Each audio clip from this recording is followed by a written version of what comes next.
Hello everyone, আসসালামু আলাইকুম। সবাইকে ওয়েলকাম করছি লিপিস ফ্যামিলি ব্লগে। আপনারা সবাই কেমন আছেন? আজ অনেক দুঃখ কষ্ট নিয়ে আপনাদের সাথে আমার শ্বশুরের বিষয়ে কিছু কথা আমি আজ শেয়ার করব।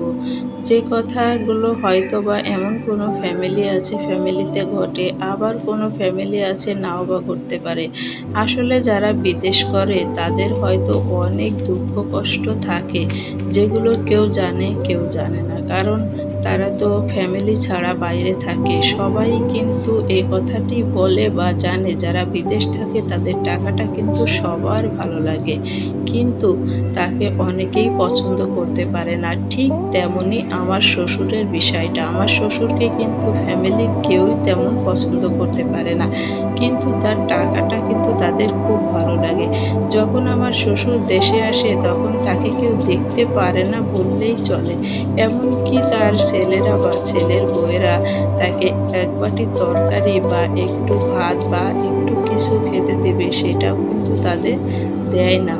এটাই কিন্তু পৃথিবীর রীতিনীতি। আবার কিন্তু আমার শ্বশুরের সকল টাকা পয়সা, জায়গা জমি সব কিছুই কিন্তু ছেলেরা, ছেলের বউরা, তার বউ সবাই এগুলো আমরা ভোগ করছি। এর জন্য আমার শ্বশুরও কিন্তু তার ছেলেদের মুখের দিকে বা ওয়াইফের মুখের দিকে তাকিয়ে কাউকে কিছু বলে না। আবার মাঝে মতো অনেক রাগান্বিত হয়ে যায় বলে, তারপরেও সব কিছু মেনে নেয়। বিশেষ করে এখন আসেন যার কথা নিয়ে আমার এই ভিডিওটি তৈরি করা, আমার শাশুড়ির কথা। আমার শাশুড়ির সাথে কেন আমার শ্বশুর কথা বলল না এ বিষয়ে কিছু বলি।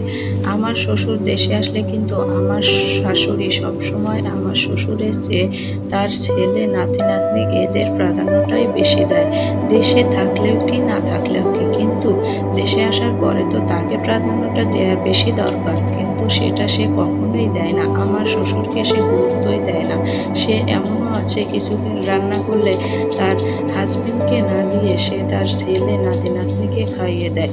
আর বিশেষ করে গতবার যখন আমার শ্বশুর দেশে আসে তখন আমার শ্বশুর চলে যাওয়ার সময় আমার শাশুড়ি আমার শ্বশুরের সাথে খুব খারাপ ব্যবহার করে। কারণ আমার বাসা থেকে যখন আমার শ্বশুর বের হয়ে যাবে তার আগেই আমার শাশুড়ি বোরকা পরে বের হয়ে চলে যায়, কোনো কারণ বা কোনো রাগারাগি কোনো কিছু ছাড়াই। তার নাতি অসুস্থ থাকে যার জন্য সে এভাবে আমার শ্বশুরকে এড়িয়ে চলে যায়।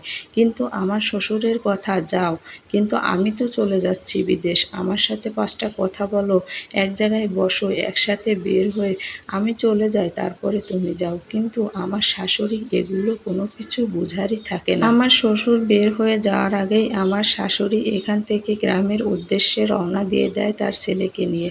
এই একটা কষ্ট নিয়ে আমার শ্বশুর আমার সাথেও একটা কথা বলে যেতে পারে না। তারপর বিদেশ যায়, এসে অনেক কান্নাকাটি করে আমার সাথে। আমাকে বলে, আমি অনেক কষ্ট পাইছি যার জন্য মা তোমার সাথেও কথা বলে আসতে পারিনি। আমি ভাবতেই পারিনি তোমার শাশুড়ি আমার সাথে এমনটা করতে পারবে। তার নাতনির জন্য তার বড় ছেলেকে নিয়ে রওনা দেয়। Thanks for watching my video.